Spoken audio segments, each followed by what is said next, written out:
Hello guys, welcome back to another video today with ARC Exotics, and in this video what we're going to be doing is a Pac-Man care guide. We're going to be running through all the information, all the do's, all the don'ts, what we've got R1 set up in and little things like that.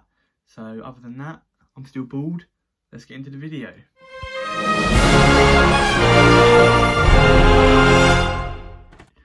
So guys, in this video, like I said, we're going to be doing the basic care guide of a Pac-Man frog. I've wrote out some pieces of paper there, my really scruffy handwriting. We're going to be doing things like care, handleability, diet, setup cost, and just general information that you should know if you own one of these animals. So we're going to be running through all of them on individual topics and a little bit of B-roll of the Pac-Man frog. I couldn't quite get him eaten because he had, I think it was 9 crickets yesterday, and 9 locusts yesterday. So he weren't hungry at all, but like I say, I can always show you that in a later video. But other than that, we're going to be running through everything that you guys need to know about him, so let's go. So guys, now we're going to be going through the day-to-day care and maintenance of what you'll need to maintain a happy lifestyle for your Pac-Man frog. This is going to be things from lights, food, water and care requirements. The lights can be done on a timer, so that wouldn't be a day-to-day necessity for him. I find a timer is much more easier and you don't have to worry about it so much when you're working and other stuff like that. It will fit into your routine nicely. The fresh water bowl needs to be changed every single day because most people think they just bathe in it and sort of, sit in it, but they actually do that to absorb the water through their skin and take in the moisture. So that needs to be clean, fresh water as well. That also needs to be cleaned with ReptiSafe, so there's no horrible nutrients or anything like that from the water that can go into the frog and cause long-term health issues when it's older. So other than that, it's fresh water and your lights which are on a timer. Obviously you can spot pick the poop every couple of days. They're quite big so you won't miss them. So you just sort of do that when you see it, keep on top of it and maintain it that way. And the one last thing for day-to-day care is the spraying. You have to at least spray them twice a day, I'd say, maybe sometimes 3. But obviously monitor your own humidity because each room that they're in is different and each setup is different to humidity as well. I have to spray mine once in the morning, once in the evening, and the humidity needs to be about 70 to 80%.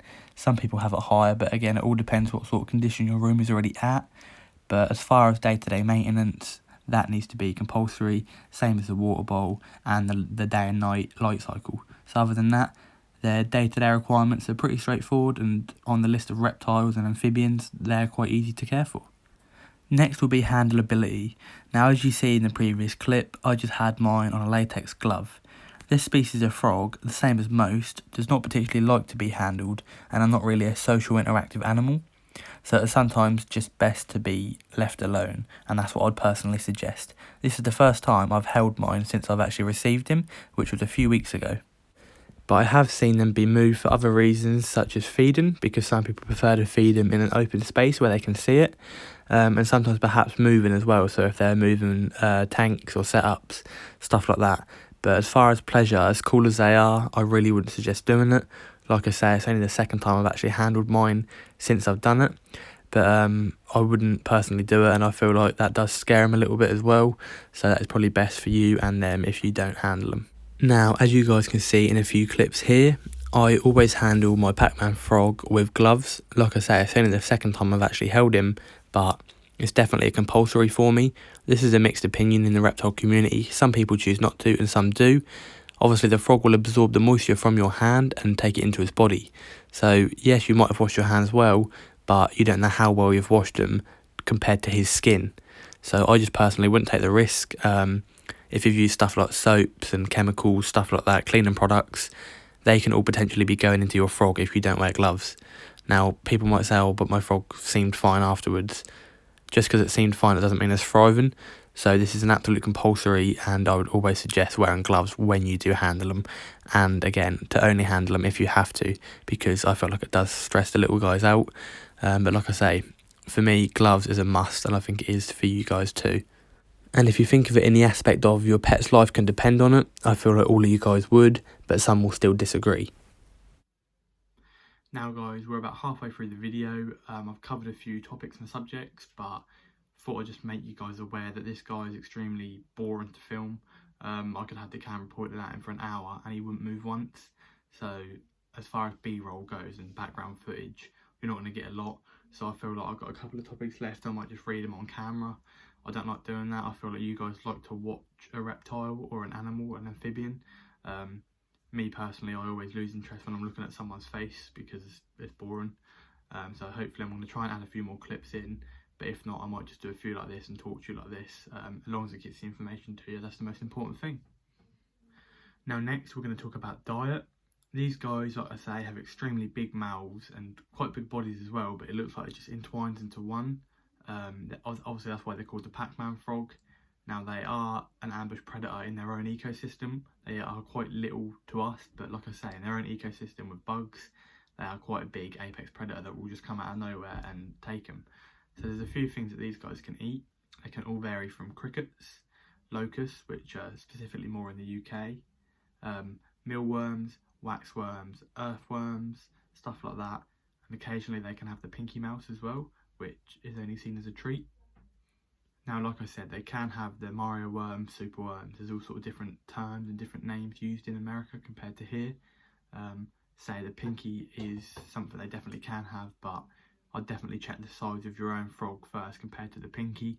You wouldn't want them to struggle, digest it and not go down well. So like I said, I would definitely consider that before. And obviously don't be surprised if after a few days, weeks, they won't eat after that, because that will fill them up quite a lot. It is a big dense meal. A lot of their diet needs to be really high in protein. So obviously you've got to focus on certain stuff like your crickets and that, not so much the mealworms and waxworms sort of side. As high protein as possible, which is best for the frog. Now, as for upfront cost, again, it's not something that you talk about too much because it's as expensive or cheap as you want it to be. There's no in between really. Like, you can make it really expensive and fully bioactive big tank for the rest of its life instead of upgrading, or you can just have a little 20 by 20 by 20 centimetre, that is, Exoterra, which I bought brand new for, I think it was £29. So again, it'll be a little bit higher in US dollars as well. But you can see the size of that in the videos, and he's basically going to be upgrading as he gets bigger. A lot of you in America tend to keep him in the big fish tanks because they are quite good deals over there, and that is quite a good setup. I've actually seen a lot of videos with them. So this guy's next upgrade from the Exoterra is actually going to be a fish tank. As long as you've got a lid on for the humidity, then there shouldn't really be a problem. But again, it can be a fish tank, which can sort of, well, you guys tend to have sort of gallon per dollar sort of things. So again, 10 gallons can be like $10, you know, that there can be really cheap setups. And if you keep a few reptiles, a lot of you tend to have spare substrate laying about, Eco Earth, Arcadia Earth mix, stuff like that. A little bit of a layer like that. Leaf litter. Some people say moss, some people say don't. I've got a tiny bit in because I always tongue feed mine, so I know where he's striking. A lot of people say don't tongue feed, and also don't have moss, because if he does miss and get the moss, it can cause damage. But again, if your husbandry is right and you're correct in what you're doing, then there shouldn't be a problem, and it does help with humidity as well. Other than that, you can have a digital hydrometer or a visual one that you can look at, which again will run the cost down loads. So it doesn't need to be an expensive setup. I think all in all, with the Exoterra, which is a big brand name as well, all out, I think it was probably £60–70 maybe, and that was including the heat mat as well, which was about £15. So again, it can be a really cheap setup if you want it to be, but you've got to remember that in the future they will grow and they will get bigger, which means you will need to upgrade the size as big as they get. If that's something you prefer to do like me, then that's fine. But if you want to just have a big setup straight away and you've got the room, then go for that. It all depends what you guys want and what will suit you better, really. Now we're talking a little bit, I feel like I'm really boring you guys because it is just my face, there's nothing going on. I'll try and add in a few clips and stuff like that. So we're going to try and sort of hurry through this bit. As far as temperature, you want like a 75F, like air temperature. 75, 80, no hotter than. And obviously you want a cool side as well, but if you place your heat mat on one side of the tank, then you will have a temperature gradient, so it can cool down if it want to. You'll also find that they go in the water bowls quite a lot as well. That is sometimes to cool down or sometimes to absorb water. It all depends, it's mixed opinions again. But yeah, 75 as a sort of ambient overall temp, 80 towards the hot, and then the cold end will drop off to sort of 72. So yeah, that's what you're looking at temperature wise. Now, before I bore you guys too much, what we're going to do is a little bit of just general information. So in the US, these guys are commonly known as Pac-Man frogs. obvious reasons why. In the UK, they're referred to a lot as horn frogs because I'll add in a photo, well, you probably know already, but just above the eyelids, they're sort of pointed, which obviously like a horn, so they're called the horn frogs mostly in the UK, but some people do use Pac-Man frog. It's all the same, you know, ball python, royal python, stuff like that. Really doesn't matter. Little things you've got to consider. The adult species obviously can get up to a good size, which is like 4 to 7 inches, hit or miss. So somewhere meeting in the middle, sort of like 5, 6 maybe, but plan for 7 because you don't want to get a setup and it be too small. So yeah, that's quite a big adult size considering how small they are when they start off.